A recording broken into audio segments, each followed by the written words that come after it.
Ótimo. Então, boa noite, Zé Carlos, Maria Lúcia, Alfredo, Moacir, Tânia. Obrigado pelo convite para estar com vocês hoje. Boa noite a todos que nos acompanham. Para mim é um prazer estar aqui, porque eu fui intercambista pelo Rotary, depois fui rotaractiano, fundador de Rotaract Club, depois fui rotariano, Curitiba Norte. Então, é um prazer fazer parte dessa iniciativa da família Rotária. Infelizmente, já há alguns anos eu precisei me afastar por incompatibilidade de agenda e também porque eu tenho fogo nas calças, como fala minha esposa, já que eu me mudo constantemente, o que dificulta um pouco, mas eu tenho profundo respeito pela comunidade Rotária. Então, parabéns pelo trabalho de vocês e pela iniciativa. Bom, eu vou fazer uma breve visão geral sobre o que o Ministério da Economia, ou como o Ministério da Economia reagiu num primeiro momento, quando o Covid começou. Tá?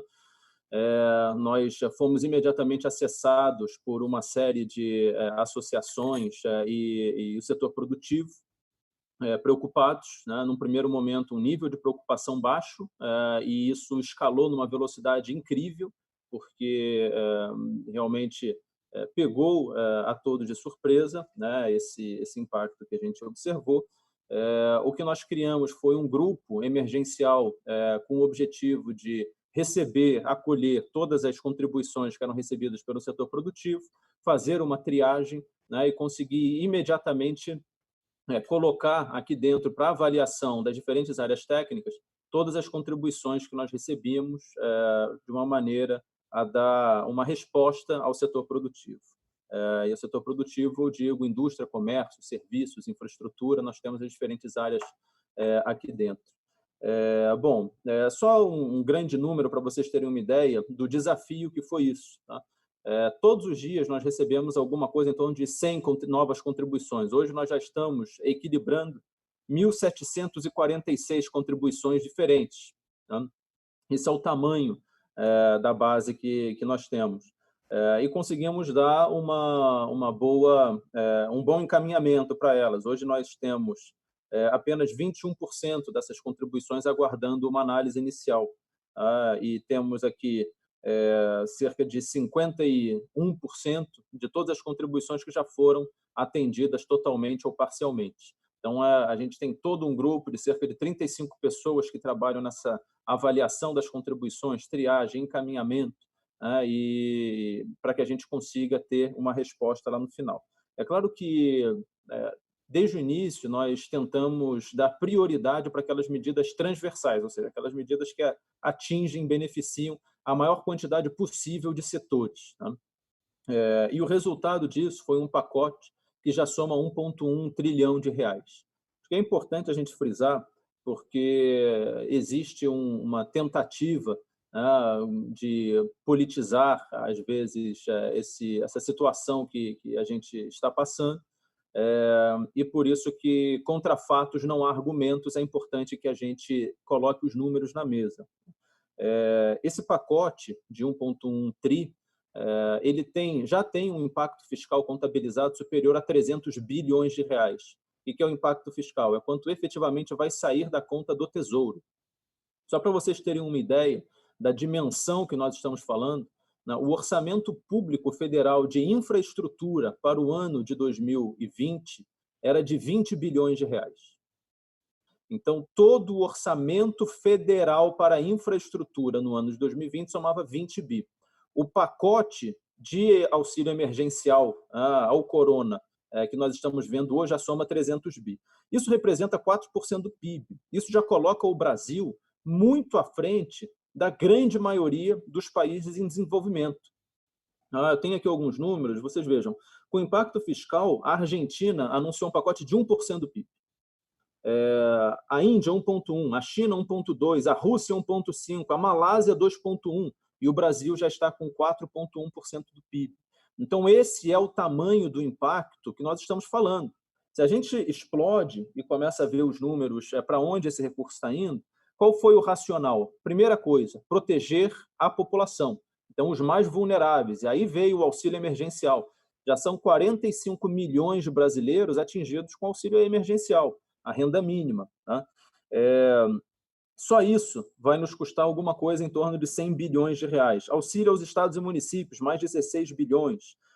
Benefício emergencial de manutenção de emprego e renda, 51 bilhões de reais, e assim por diante. Então, todas essas medidas que nós temos tomado, elas são justamente no sentido de proteger a população mais vulnerável, num primeiro momento, e o trabalhador de maneira geral. E aí entram as medidas voltadas para a empresa. Então, só, como eu disse, são 45 milhões já com auxílio emergencial e 3 milhões e meio já incluídos no programa de proteção ao emprego, que é aquele que reduz a jornada de trabalho com o governo pagando uma parte do salário do trabalhador. Bom, quando a gente avalia todas as medidas, aí eu convido todos os nossos ouvintes aí que estamos acompanhando a entrar no site gov.br/vamosvencer, então gov.br/vamosvencer, ali a gente consegue enxergar todas as medidas que estão sendo tomadas por setor. Então eu clico ali, empresa ou indústria de pequeno porte, ou comércio de grande porte, ou serviço de pequeno porte. E com isso a gente consegue ver as medidas que foram implementadas pelo governo. Nós tomamos o cuidado de, dentro de cada um desses links, colocar um último sublink, que é mais para aqueles que têm um interesse maior de entender todas as medidas efetivamente que foram tomadas. Então, primeiro a gente coloca as medidas que afetam o dia a dia da população, colocamos um perguntas e respostas, colocamos quando existe um link para a Caixa Econômica Federal, para o Banco do Brasil, enfim, para onde você consiga efetivamente enxergar a ponta, né? E lá no final a gente colocou o que a gente chamou de o que você não vê, mas faz toda a diferença. São aquelas medidas que às vezes têm um nome complicado, que às vezes tem uma terminologia que não faz parte do dia a dia da população, mas que sem elas a gente não conseguiria, de fato, entregar o que a gente busca, que é um recurso lá na ponta para a empresa ou para o trabalhador. Então, aí entram reformas normativas, mudanças legais, assim por diante, né? Bom, aqui a gente pode falar, nesse site, se você clica, por exemplo, em comércio de pequeno porte, você já vai enxergar ali adiamento do pagamento de PIS, PASEP, isso é automático, você não precisa fazer nada para buscar.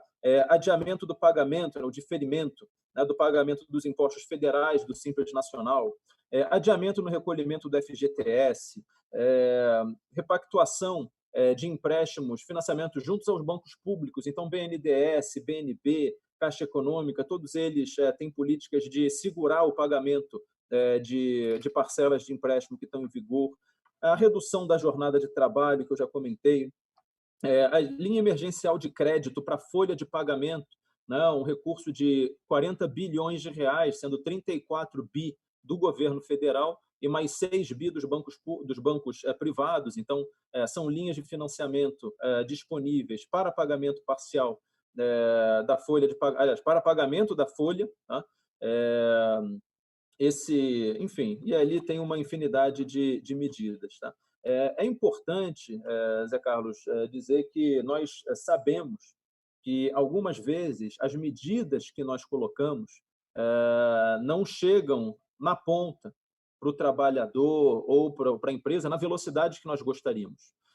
Nós temos, inclusive, uma equipe aqui, desde semana passada, fazendo pesquisas de campo, buscando a efetividade dessas medidas e tentando entender por que ela não chega na ponta. Sobre, especificamente, os financiamentos, os bancos eles têm trabalhado bastante, né, e têm se comprometido a garantir que esse recurso efetivamente chegará na ponta. O nosso ministro Paulo Guedes tem dito publicamente, inclusive, que as negociações daqui para frente com os bancos, no sentido de redução de compulsório para injetar liquidez e garantir realmente recursos no sistema, seriam condicionadas a uma garantia desses bancos de que efetivamente esse dinheiro vai chegar na ponta. E vocês vejam que mesmo com essa dificuldade, porque a gente não pode esquecer que é sim a maior crise que já foi enfrentada pela economia global. Então não é qualquer coisa. Mesmo que a gente saiba que existam dificuldades para acesso a esses recursos, os financiamentos para pessoa jurídica já aumentaram 50%. 50%, ou seja, já foi realmente um volume enorme. A redução de compulsório do Banco Central, ele imediatamente injetou 68 bilhões de reais em liquidez na economia. Então, existe sim uma movimentação muito grande do sistema financeiro para garantir que esse recurso chegue à ponta. O que nós estamos fazendo? Então, por exemplo, essa do FOPAG, da folha de pagamento, dos 40 bilhões, 34 bilhões são nossos. Nós estamos assumindo o risco de não pagamento da ordem de 34 bilhões. Então, nós sabemos que existe sim um receio por parte das instituições financeiras privadas de default, ou seja, não pagamento, nesse momento que nós vivemos. É natural. Eles olham para o tomador do recurso e falam, puxa, será que esse cara vai me pagar? E isso tem um aumento da percepção de risco e, por consequência, um aumento do spread, um aumento do custo ou, eventualmente, até a não concessão daquele empréstimo para aquela empresa. Bom, isso dito, nós chegamos nesse desenho com o governo federal colocando 34 dos 40 bi, justamente assumindo o risco. Estamos fazendo isso para outros setores também. Então, esse do FOPAG é só para a folha de pagamento. Mas nós estamos construindo fundos, inclusive ontem foi aprovado pela Câmara e amanhã deve ser votado no Senado, um fundo de garantia da ordem de 16 bilhões de reais, 15,9, para que o governo assuma 85% do risco de default de micro e pequenas empresas junto a instituições financeiras. O Banco do Brasil está estruturando esse fundo. Então, são mais quase 16 bilhões de reais do governo federal para que a gente ajude as micro e pequenas empresas nesse momento, justamente assumindo uma parte significativa do risco de não pagamento dessas empresas. Então, temos feito um trabalho enorme. A ordem que nos foi dada pelo ministro Paulo Guedes é que nós não estamos autorizados a dormir tranquilo aqui em Brasília, enquanto todo o resto do Brasil também não estiver dormindo tranquilo. Então, essa é a nossa missão e vocês podem certamente contar com o nosso compromisso nessa linha.